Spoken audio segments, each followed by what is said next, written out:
Nagbalik loob sa pamahalaan ang isang dating kasapi ng alyansa ng mga magbubukid ng Gitnang Luzon sa pamamagitan ng Tarlac Police Provincial Office sa isinagawang aktibidad sa bayan ng Concepcion, Tarlac. Kinilala ni Police Colonel Franklin P. Estoro, Officer in Charge ng Tarlac Police Provincial Office, ang sumukong individual bilang isang 62 anyos na binata, residente ng San Jose, Tarlac at dating kasapi ng AMGL sa Concepcion.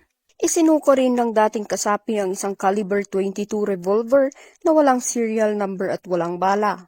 Ang kanyang pagbabalik loob ay naisakatuparan sa pangunguna ng Tarlac Police Provincial Office, katuwang ang mga unit mula sa Concepcion Municipal Police Station at iba pang kaukulang ahensya ng pamahalaan.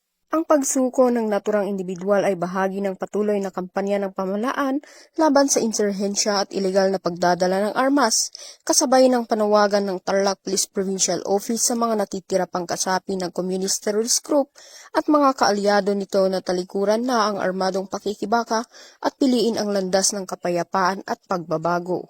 Mula dito sa Gitnang Luzon, ako ang inyong PNN correspondent, Patrolwoman Janice Bulahaw. Alagad ng batas, tagataguyod ng Balitang Pulis.